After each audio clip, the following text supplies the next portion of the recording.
사사기에 나오는 사사들 가운데 오늘은 입다의 이야기를 함께 나누겠습니다. 우리가 신앙생활을 하면서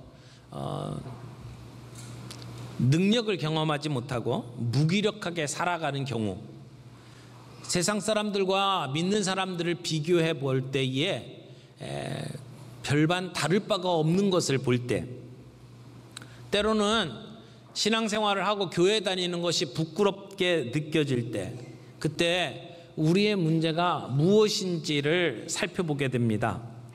여러분, 교회가 세상에서 외면당하는 이유가 뭡니까?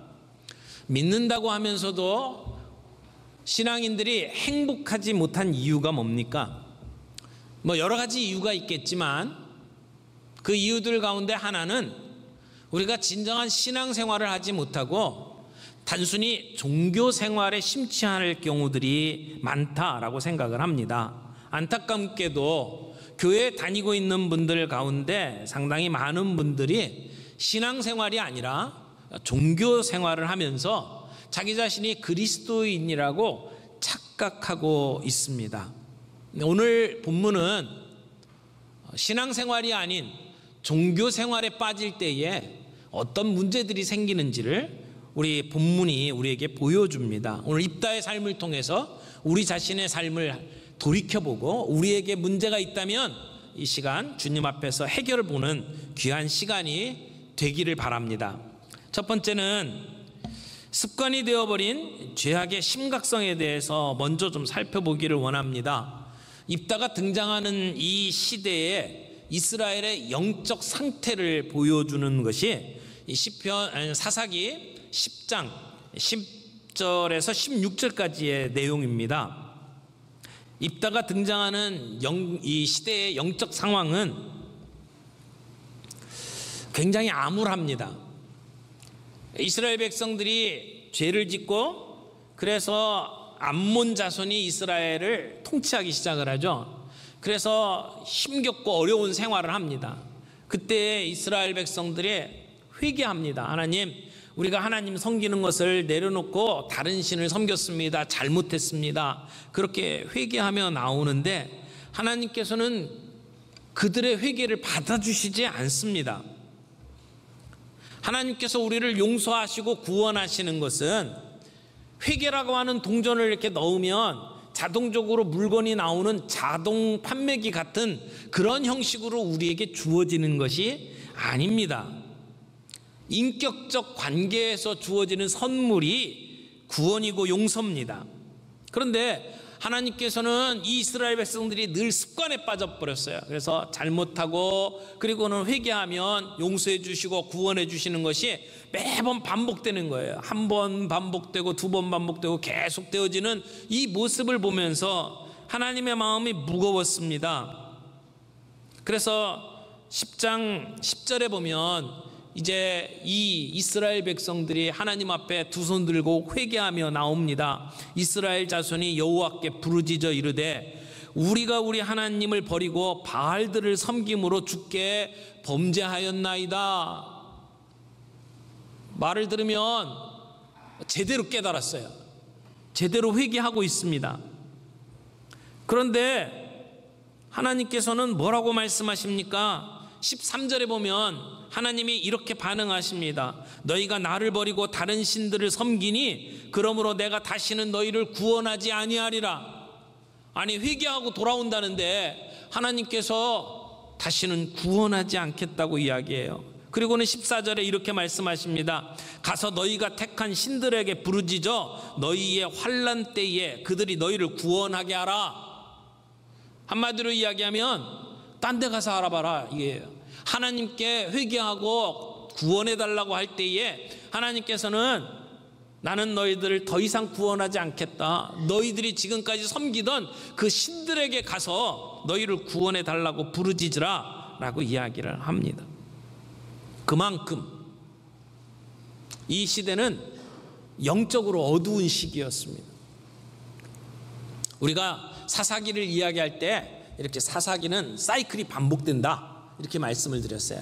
근데 반복되는 것도 똑같이 반복되는 게 아니라 점점 더 악해져가는 나선형 구조를 가지고 있다 그렇게 말씀을 드렸잖아요.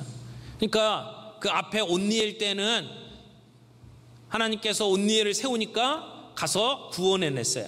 근데 기드온 때에 가서는 이게 조금 성격이 바뀝니다. 하나님께서 구원해 주라고 하나님의 영을 부어주시니까 기드온은 믿지를 못합니다. 그래서 하나님을 시험합니다. 양털에 그 이슬이 내리는 것을 가지고 하나님을 시험합니다. 그런데 오늘 입다는 또 전혀 다른 모습으로 나타납니다. 그만큼 점점 시대가 악화되고 있는 모습을 보여줍니다. 하나님은 이들이 늘 이렇게 반복되는 습관처럼 회개하는 모습에 마음이 상하셨어요. 그래서 가스마리를 하십니다. 이들이 구원받고 난 다음에 또 다시 배반할 것을 알고 계셔요. 그래서 이들이 당하는 그러한 모습들을 보면서 가슴 아파하시는 하나님의 모습이 10장에 나옵니다. 이제 11장으로 넘어가면서 입다의 이야기가 시작이 됩니다. 그런데 입다는 어떤 사람입니까? 두 번째 생각해야 될 것이 위태로운 상황에서 자신의 야망을 실천하는 입다. 이렇게 입다의 모습을 정리할 수가 있습니다. 입다가 어떤 사람인지는 이 11장 1절에 이렇게 기록하고 있죠. 보겠습니다. 길르앗 사람 입다는 큰 용사였으니 기생이 길르앗에게서 낳은 아들이었고, 이분이 어떤 분인지를 소개를 해주는데 큰 용사였대요. 기드온에게 붙였던 이름이죠. 여호와의 사자가 기드온을 부를 때 이런 그 용어를 사용을 했는데, 이 큰 용사라고 하는 것은 용맹한 군인을 지칭하는 말입니다.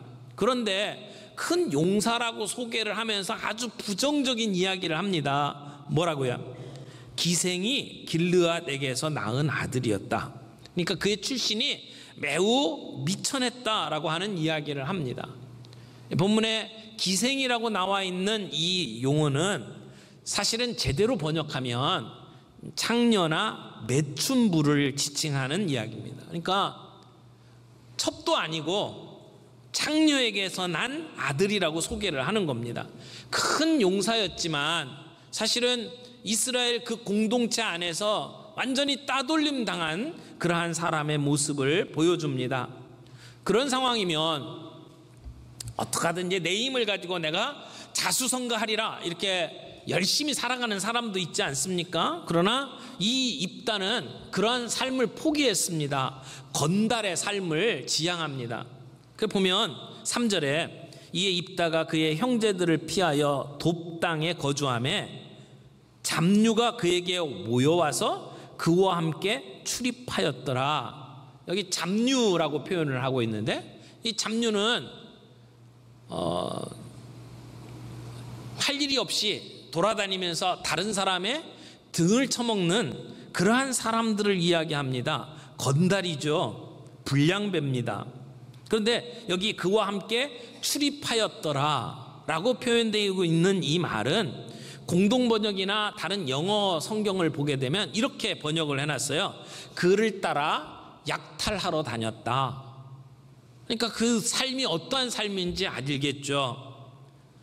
지금 암몬 사람들하고 이스라엘 사람들이 전쟁을 하러 나가는데 입다는 거기에 보이지 않습니다. 왜? 나라를 위해서 싸우는 일에 자기가 끼어들 이유가 없었어요. 대신 그는 다른 사람들을 약탈하며 살았습니다. 다른 사람의 등을 치면서 개인적인 이익을 취하기 위해서라면 그 어떤 사람도 칠 수 있는 삶을 살아가고 있는 사람입니다. 그의 아버지 이름이 길르앗이라고 되어 있어요. 사실 여기 이 길르앗에게서 낳은 아들이다 라고 할 때 이 길르앗이 사람 이름이냐 아니면 지역 이름이냐, 이게 좀 헷갈리는 부분이 있습니다. 우리말로 이야기하면 경기도 사람인데 경기도의 아들이다 이런 얘기예요. 그러니까 어떻게 보면 어떤 사람 이름인 것 같기도 하고 지역 이름 같기도 하고요. 길르앗 사람인데 길르앗의 아들이라는 거예요. 만약에 이것을 지역 이름으로 볼 수도 있겠죠. 그래서 지역 이름으로 하면 아버지 이름이 없는 겁니다. 누구의 아들인지도 잘 모르는 거죠. 그러니까 그 지역 공동체에 있는 사람들이 그를 내어 쫓았습니다. 아니면 7절에 보면 이 입다가 자기를 찾아온 장로들에게 이렇게 표현합니다. 전에 나를 미워해서 내 아버지 집에서 쫓아내지 않았느냐, 내 아버지 집에서 쫓아냈다라는 것을 보게 되면 누구인가 아버지가 있었던 것으로 볼 수 있어요. 그러면 길르앗은 사람 이름이 될 수 있습니다. 그래서 사람 이름으로 이해하는 것이 좀 자연스럽지 않을까 생각을 합니다. 근데 분명한 것은 이 길르앗이 어려서부터 자라는 가운데 집단 따돌림을 당했다는 겁니다. 그래서 이렇게 바깥으로 빙빙 돌고, 그리고 지나가는 사람 붙잡아서 빼앗고, 이런 삶을 살았던 거죠. 그러다 보니까 사람들에게 아주 악명이 높았던 사람입니다. 다른 사람 등쳐먹고, 지나가는 사람 물건 뺏고, 약탈하고, 그래서 저 사람은 힘이 있다라고 하는 건 알아요. 그러나 그를 좋게 볼 수가 없습니다. 두려워할 수는 있지만 존경할 수 없는 사람입니다. 그런데 지금 이제 암몬이 이스라엘 백성을 지금 다스리고 있는 상황입니다. 굉장히 어렵고 힘든 상황이에요. 근데 여기서 벗어나려면 뭔가 무력으로 부딪혀야 되는데 자기들에게는 힘이 없는 거예요. 그러니까 우리를 이끌 사람은 이 불량백밖에 없다고 생각을 한 겁니다. 그래서 이 장로들이 함께 모여서 입다에게 찾아옵니다. 그리고 우리의 군사 지도자가 되어 주십시오 라고 요청을 합니다. 어떻게 보면 정말 이스라엘이 얼마나 암울한 상태인지를 볼 수 있는 장면입니다. 나라를 이끌 지도자가 없어도 어떻게 이렇게 없습니까? 사람들 등쳐먹고 있는 사람한테 그저 주먹 하나 쓰는 것 때문에 찾아가가지고 우리의 지도자가 되어달라고 부탁하는 이 어처구니 없는 모습을 보십시오. 근데 장로들의 제안을 받은 입다가 허락하지 않습니다. 뭐라고 이야기합니까? 니들이 나를 쫓아낼 때는 언제고 이제 와서 나를 도와달라고 이야기를 하냐. 나를 이용해 먹지 말아라. 생각보다 강경하게 나오는 입다의 모습을 보면서 장로들이 깜짝 놀랐습니다. 그리고는 말을 바꿉니다. 그리고는 제안을 다시 합니다. 조금 전에는 우리의 군대 장관이 되어달라고 부탁을 했던 사람들이 이제는 우리의 지도자로 삼겠습니다. 당신이 이 제안을 수락하고 전쟁에 나가서 이겨주기만 하면 우리는 우리 모두가 당신을 따를 겁니다. 우리의 머리가 되어 주십시오 라고 부탁을 합니다. 손쉽게 문제를 해결하고 싶어하는 장로들, 지도자 깜도 아닌데 쫓아가서 이 문제를 해결하겠다고 대드는 모습들을 보면 정말 안타깝습니다. 동시에 입다의 모습을 보면 지금 풍전등화에 처해 있는 나라의 이 위기를 가지고 자기가 나가서 싸우겠습니다. 그래도 이게 될까 말까 한 상황에서 내가 이기면 나를 사사로 삼으라는 겁니다. 나를 머리로 삼으라는 겁니다. 어려움에 처한 공동체를 구하려는 목적보다도 자기의 야망을 이루기 원하는 아주 이기적인 모습을 봅니다. 이렇게 해서 입다는 이스라엘의 지도자가 되었습니다. 여러분, 원래 사사는 사람이 선택하는 게 아닙니다. 뽑는 게 아니에요. 하나님이 세우시는 것이 사사입니다. 근데 입다는 하나님이 뽑은 사람이 아닙니다. 사람들이 추대한 사사입니다. 그런 면에서 이스라엘 백성들은 하나님의 고유한 권한을 침해하고 있는 겁니다. 하지만 하나님께서는 그 사사 입다를 인정해 주십니다. 추인하십니다. 29절에 보면 이에 여호와의 영이 입다에게 임하시니, 하나님의 영이 입다에게 임했어요. 그걸 보면 하나님께서 입다를 사사로 인정해 주신 것으로 보입니다. 그렇지만 하나님이 주도권을 쥐고 그를 사사로 세운 게 아니라 어쩔 수 없이 이스라엘 백성들이 그렇게 만들어 놨기 때문에 하나님께서 어쩔 수 없이 선택하는 것 같은 그러한 뉘앙스를 풍기고 있습니다. 자, 하나님의 영이 임했어요. 그리고 전쟁에서 이길 수 있도록 해주시겠다고 하나님이 약속하십니다. 그러면 어떻게 하면 될까요? 나가서 싸워서 이기면 돼요. 하나님이 함께 하시면 이스라엘은 이깁니다. 그런데 여기에 입다가 결정적인 실수를 합니다. 그래서 세 번째 따져볼 것이 입다가 종교생활을 하는 거냐 신앙생활을 하는 거냐라고 하는 것입니다. 자, 어떤 실수를 합니까? 30절 31절을 보겠습니다. 30절에 그가 여호와께 서원하여 이르되 주께서 과연 암몬 자손을 내 손에 넘겨주시면 내가 암몬 자손에게서 평안히 돌아올 때에 누구든지 내 집문에서 나와서 나를 영접하는 그는 여호와께 돌릴 것이니 내가 그를 번제물로 드리겠나이다. 이렇게 약속을 하는 거예요. 이런 약속을 서원이라고 표현하죠. 서원. 입다는 하나님의 영이 임하시고 전쟁에서 이길 것을 약속받았음에도 불구하고 그걸 믿지를 못하는 거예요. 그리고는 불안한 마음을 이렇게 표현합니다. 하나님이 나를 이기게 만드시면 내가 이 정도는 할 수 있습니다. 이렇게 흥정을 하고 있는 겁니다. 하나님의 영이 임하시면 문맥상 전쟁에 나가서 이기면 돼요. 그런데 전투 준비가 다 끝난 시점에서 입다가 전투를 시작하는 게 아니고 지금 서원을 하고 있는 겁니다. 왜? 하나님의 영이 임하셨는데 승리가 확보됐는데 이 시점에서 왜 서원을 합니까?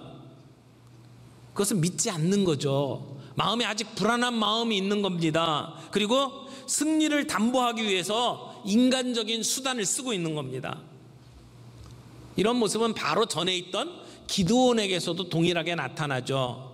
기드온에게도 하나님의 영이 임하시고 내가 너와 함께한다, 나가서 싸워라, 너 이길 거다 말씀하셨어요. 그런데 하나님의 뜻, 하나님의 영을 받았음에도 불구하고 기드온은 하나님을 시험합니다. 양털을 가지고 이것이 만약 하나님의 뜻이거든 이러면서 시험을 하여 똑같은 모습이 입다에게도 나타나는 겁니다. 다른 형태지만. 그래서 하나님과 흥정하고 있는 거예요. 나로 하여금 이 전쟁에 이기게 만드시면 내 집 앞에서 나오는 자를 번제로 드리겠나이다.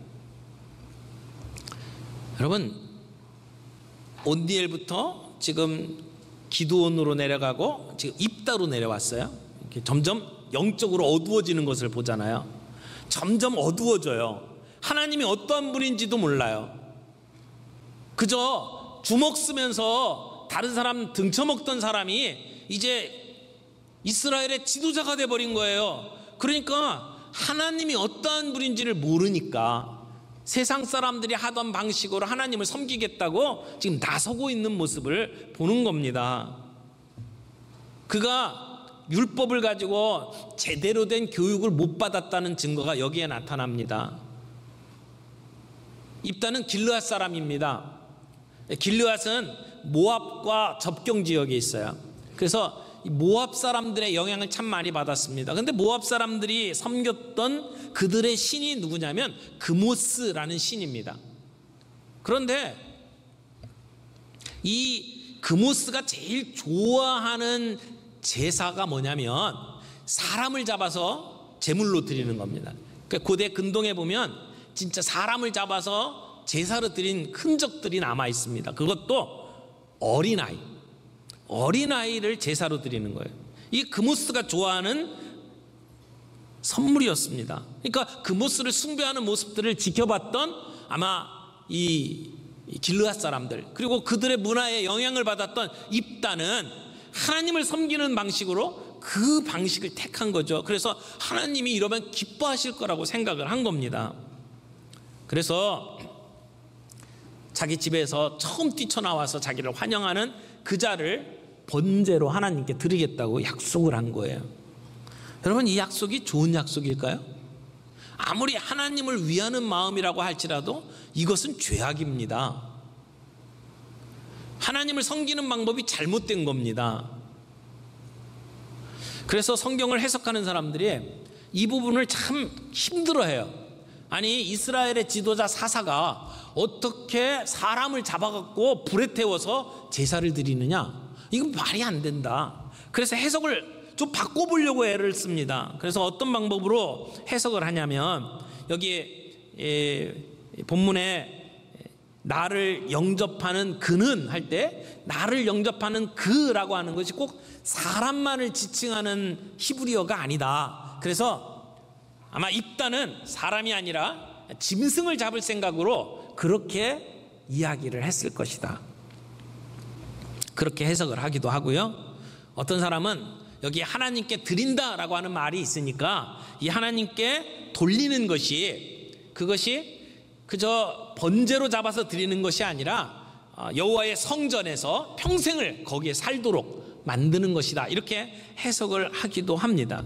또 어떤 학자는 여기에 사람이 나올 경우에는 여호와께 돌리고, 그래서 성전에서 일하도록 만들고, 짐승이 나올 경우에는 잡아서 번제물로 드리겠습니다 라고 하는 선택적 서원이다, 이렇게 설명을 하기도 합니다. 하지만 이 해석이 말이 안 되는 게, 그 다음에 사람들이 이 사건 때문에 1년에 한 번씩 처녀로 죽어간 이 딸을 위해서 애도하는 기간을 갖는단 말이에요. 여러분, 단순히 성전에 들어가서 독신으로 늙어 죽었다고 해서 그것 때문에 사람들이 1년에 한 번씩 나흘 동안 애통을 하면서 그러면서 시간을 보내요? 그건 이상하잖아요. 그건 말이 안 됩니다. 처녀로 늙어 죽은 것 가지고 이스라엘 백성들이 해마다 슬퍼할 이유가 없습니다. 그러니까 이 성경 말씀을 가지고 해석을 할 때에 무리가 없게 해석을 하려면 입다는 결국 자기의 딸을 가지고 인신 제사를 드린 것으로 볼 수밖에 없습니다. 그러면 문제가 생기죠. 사사 입다가 어떻게 사람을 가지고 이렇게 할 수 있느냐는 겁니다. 하나님의 영이 임했는데, 분명한 것은 하나님의 영이 임해서 그래서 전쟁에 나가 승리한 것은 분명히 하나님께서 하신 일입니다. 그러나 인신 제사를 드리겠다고 서원한 것은 하나님으로부터 온 것이 아닙니다. 이것은 잘못된 것입니다. 잘못된 서원을 했다면 철회해야 합니다. 여러분, 입다가 가지고 있는 문제가 뭡니까? 그가 서원을 한 것은 하나님을 사랑하는 표현이 아니었습니다. 그건 불신앙의 표현이었습니다. 입다가 서원한 것은 충동적이었습니다. 또 하나, 입다는 잘못 예측했습니다. 자기가 전쟁에서 이기고 돌아오면 자기를 맞이할, 제일 먼저 나와서 맞이할 사람들이 누구였을까요? 누구나도 상상할 수 있는 것 아닙니까? 다윗이 골리앗과 싸워서 이기고 난 다음에 길거리에 사람들이 막 나와가지고 난리를 쳤잖아요. 뭐라고 그랬어요? 사울이 죽인 자는 천천히요, 다윗이 죽인 자는 만만히요. 누가 그렇게 난리를 친 거예요? 여인들이. 그러니까 전쟁에서 돌아오면 제일 먼저 맞이할 사람들은 여인들일 거라고요. 그것도 맨 앞엔 누가 나올 거예요? 자기 아내나 자기의 딸이 나올 것은 너무나 분명한 일 아닙니까? 오늘 이 입다의 모습을 보면서 우리가 우리 자신을 한번 돌이켜봤으면 좋겠습니다. 여러분, 우리가 어려움에 처한 우리의 공동체를 구하고 그 공동체를 위하는 것보다 내가 가지고 있는 야망을 이루기 위해서 살아가고 있는 아주 이기적인 모습은 우리들에게 없나요? 하나님이 내게 임하셨어요. 그러면 그분의 통치를 받고 그분 앞에 순종하는 삶을 살아야 하는데, 그 가운데에서도 하나님과 흥정하고 있는 입다와 같은 모습이 오늘 우리에게는 없나요? 이스라엘의 지도자로 쓰임 받으면서도 하나님의 말씀에 무식해요. 율법에 무식해요. 그래서 사람을 태워서 죽이는 이방신의 모습들을 따라가면서도 그것이 하나님을 기쁘시게 하는 일이라고 착각하고 있는 신앙의 무지, 이것이 오늘 우리들에게는 없나요? 사랑하는 성도 여러분, 종교 생활하지 말고 신앙 생활할 수 있기를 바랍니다.